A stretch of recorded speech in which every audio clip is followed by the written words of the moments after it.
আমরা যারা বেশি ঘুমাতে পছন্দ করি, যারা অনেক বেশি ঘুমাই, আপনাদের উদ্দেশ্যে কিছু কথা। ঘুমালে আমাদের কি ক্ষতি রয়েছে হয়তো আমি আপনার কল্পনার মধ্যেও নেই। আজকে আপনাদের সাথে আলোচনা করব যে আমরা বেশি ঘুমালে আমাদের কি পরিমাণ ক্ষতি হতে পারে। তাই ভিডিওটা খুবই মূল্যবান হতে যাচ্ছে। ধৈর্য সহকারে শুরু থেকে শেষ পর্যন্ত দেখবেন, ইনশাল্লাহ আপনার উপকার হবে। তো আসুন, হযরতে দাউদ আলাইহিস সালামকে তার আম্মাজান ইরশাদ করে, এভাবে বলে যে হে বৎস, রাতে বেশি পরিমাণে ঘুমাইও না, কেননা রাতে বেশি ঘুমানো মানুষকে কাল কিয়ামতের দিন ফকির বানিয়ে দেয়। নাউযুবিল্লাহ। প্রিয় ভাই, দেখেন আমরাও কিন্তু রাত জাগি, ঠিক আছে, কিন্তু আমরা কি জন্য জাগি? আগের কালের লোকেরা তারা জাগতো, রাতে তাহাজ্জুদ আদায় করতো, জিকির করতো, অর্থাৎ ইবাদতে কোরআনে পাক তিলাওয়াত করতো। আর আমরা রাত জাগি ফেসবুকের মাধ্যমে, ইউটিউবের মাধ্যমে, বিভিন্ন চায়ের দোকানে আড্ডায় সাড্ডায় আমার আপনার মূল্যবান সময়কে আমি আপনি ব্যয় করি।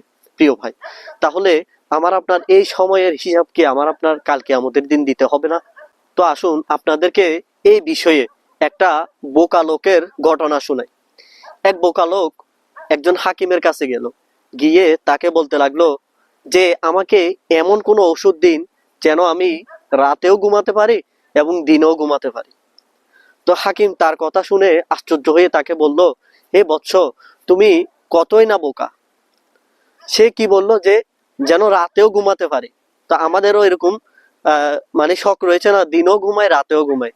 তো হাকিম তাকে বলল, হে বৎস, তুমি কতই না বোকা যে তুমি তোমার জীবনের অর্ধেক সময়কে ঘুমানোর মাধ্যমে পারি করেছো, আর অর্ধেক সময় রয়েছে সেখান থেকে তুমি চাচ্ছ সেটা ঘুমিয়ে কাটানোর জন্য। অর্থাৎ তুমি তোমার জীবনের 4/3 তুমি ঘুমিয়ে কাটাতে চাচ্ছ। তখন ওই ব্যক্তি বলল যে এটা কিভাবে? তো তখন ওই হাকিম বলল যে ধরো তোমার বয়স হচ্ছে 40, তুমি 40 বছরের মধ্যে 20 বছর ঘুমিয়ে কাটিয়েছো, এখন সেখানে আর থাকে 20 বছর, সেখান থেকে তুমি আরো 10 বছর ঘুমিয়ে কাটাতে চাচ্ছ। তার মানে তোমার অবশিষ্ট থাকবে মাত্র 10 বছর। আর জীবনের মানে কি মাত্র 10 বছর?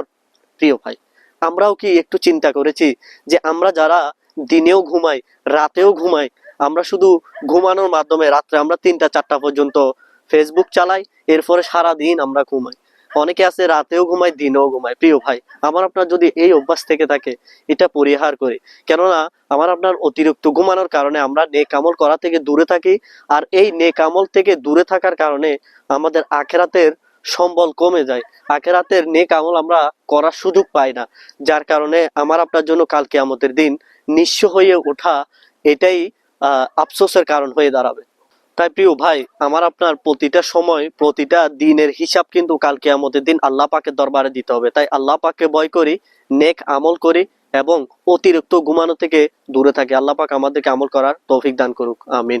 যদি ভালো লাগে ভিডিওটা অবশ্যই শেয়ার করে দিবেন।